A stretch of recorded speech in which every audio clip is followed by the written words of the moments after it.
Greetings, hello, welcome on in, guys. Unoptimized Fool from the closet. Now, I kind of want to talk about, there was this article on Icy Veins that I saw that you can technically level from level 1 to level 80 in only 6 hours because of all these different buffs that are going on with all the warband buffs, with multiple characters, with the Hollow's End buffs, with the Celebration buffs, and Dark Moon buffs. There's a lot going on for buffs, right?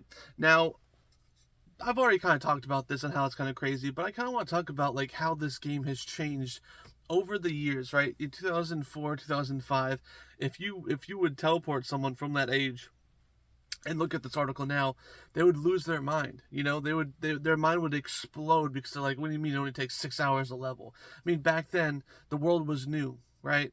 And you explore it, and it's fine, honestly. I'm not even mad about this change. This game's 20 years old. Things morph and shift over time. Like, even games that are only around for like 5 years, from like year 1 to year 5, they're totally different games. Just the pacing, right? And again, as the game progresses and gets older and older, players will go faster and faster because they've already played most of the base content, and that's just how things are. And plus, gaming in general has gotten a little bit faster, a little bit more twitchier. That's why Mythic Pluses were added in Legion, timers and all that stuff, right? But, back in the day, you would have these people just like exploring this new world, and that's the whole thing, was just leveling. Obviously, you can then fight like Ragnaros, and you can fight Onyxia, and dive into all the cool end content.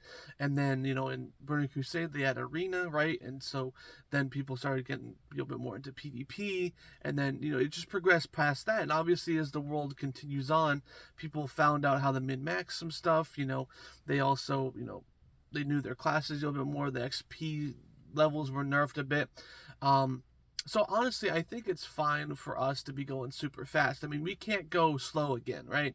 A lot of people are saying like, oh, it would be cool if like Blizzard, like just next expansion or the expansion after this World Soul Saga slowed us down with leveling and made it really hard. You couldn't really do that, in my opinion, because when you have people accustomed to going super fast, when you go slow, it just feels awful, and I think that's why they kind of resurrected Classic. Obviously, there's many reasons they resurrected Classic, but I think they saw that there was a need and want of going slow again for some players. Again, not majority of the players, or they would have done it in retail, but I think they saw a lot of people just going to private servers for that experience. And they're like, well, why don't we just capitalize on this experience and just have them still pay us a sub and play Classic too? Because I don't know the data behind like what the retention rate on going slow versus going fast is, right?